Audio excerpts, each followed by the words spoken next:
Hi, my name is Christine, and this is Life Lessons. Today's lesson is entitled Learning is Not a Spectator Sport. Speaker one day gave a story of how she went to learn how to swim.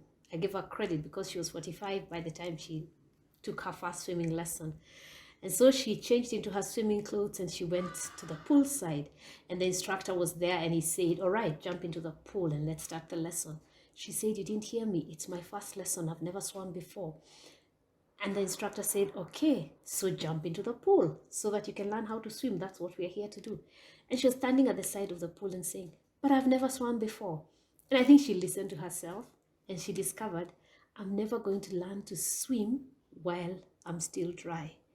There's a lot of things I can think of which you won't learn without doing.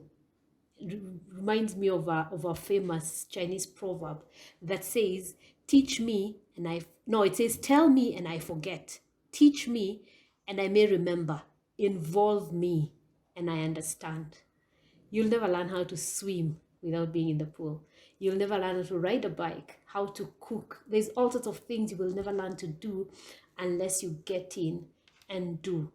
Now, because of my nature of work, because of my own interest, I'm usually taking one course or the other. I'm always learning new stuff. And I recently was in a 2-week training program, and on the first day that the trainer said, there's two kinds of people here. There's people who will pay for this program, come on the program and just listen and do nothing. But there is those of you who will do every activity, who will arrive on time for this training, who will take notes.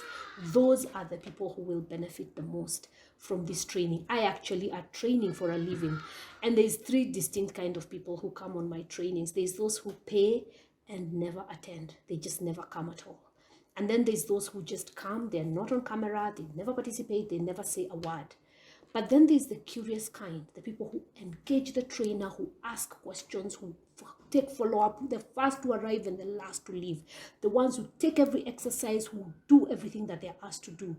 Those are the people who usually will benefit the most from a training.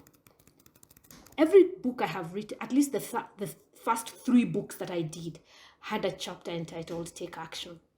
And whenever I would be talking about this in a presentation or in a speech, I would hold up a copy of the book and I would say, would anyone like this book? I've done that countless times. So if you ever see me giving a speech, you will now know what to do.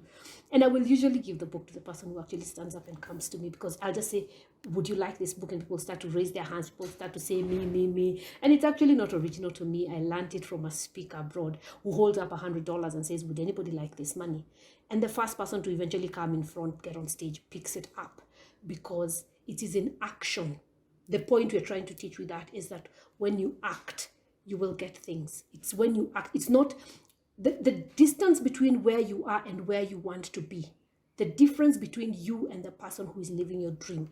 The difference between where you are now and where you want to be is not in something that you will read. It is not in something that you will hear. It is in something that you will do. So don't learn anymore. Just begin to do. You would rather do and get it wrong. At least you will have learned. We actually learn a lot more from our mistakes than we do from when we get it right. So where you're trying to go is something you will get. What you're trying to achieve will come to you through something that you will do. So the key word for us here is do. My name is Christine. I'll talk to you again soon. Bye-bye.